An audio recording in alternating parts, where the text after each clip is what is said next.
Picking up with number 33, solving. What you can do is solve by factoring. And I'm sorry, I misspoke. We'll go to number 32. Look, I know it says z squared is the variable, but it's just the same thing as if it were x.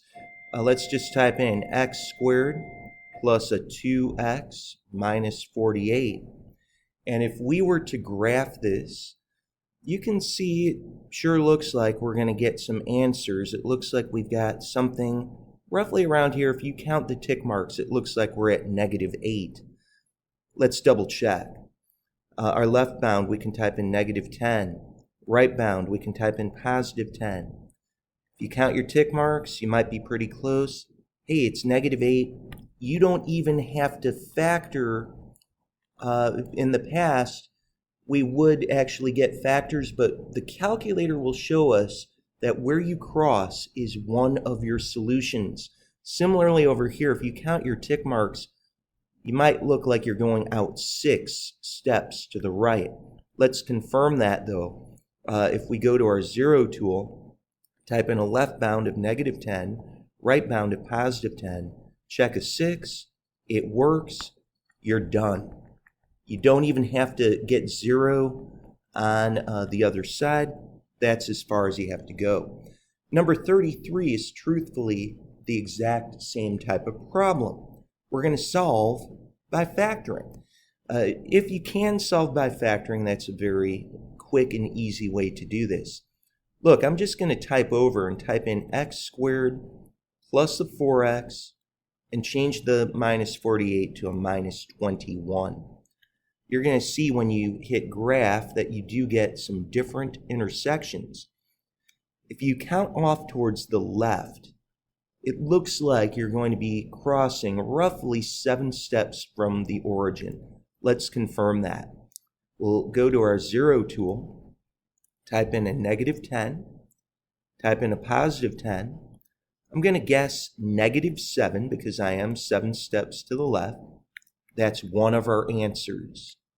Similarly, as we look to the right, you can see it looks like we're going to cross 3 steps from the right of the origin. So I'm going to type in a left bound of -10, right bound of +10, and type in a 3, and we're done.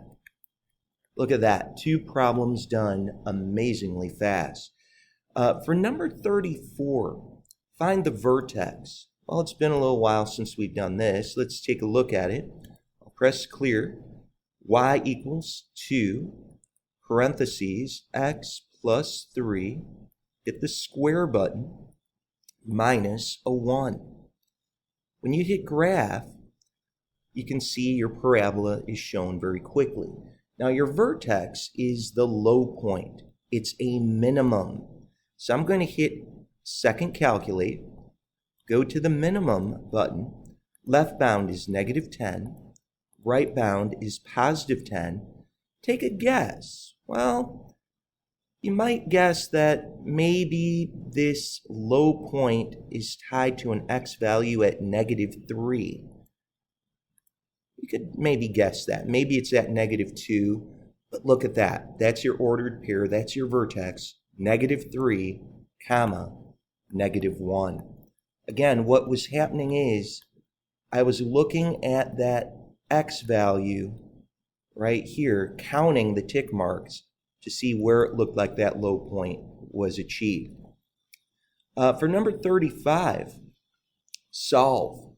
This is what we did just recently. Divide both sides by 2. You'll get x squared is equal to 9. And now we have to take our square roots. So we will get plus or minus. The square root of 9 is at 3. So we'd get x is equal to 3, x is equal to -3. As we take a look at our next problem, last one for this video, let's take a look and subtract a 2, try to get our y squared all alone. I'm going to take my square roots, and I'm going to pull out an I, and I'll have I radical 24, but I'm going to do a division tree. What I'm going to do is try a 2. 24 divided by 2 is 12. Try a 2 again. 12 divided by 2 is 6. Try a 2 one more time. 6 divided by 2 is a 3. So I've got this little L, and I've got 2 times 2 times 2, 3 of them, and then a 3.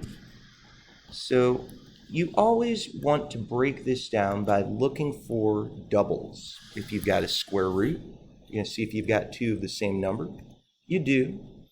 You can pull a 2 out, and you're left inside with the 2 times 3. 2 times 3 is a 6. Here are your answers. There are, in fact, 2 of them. So that's our video up to number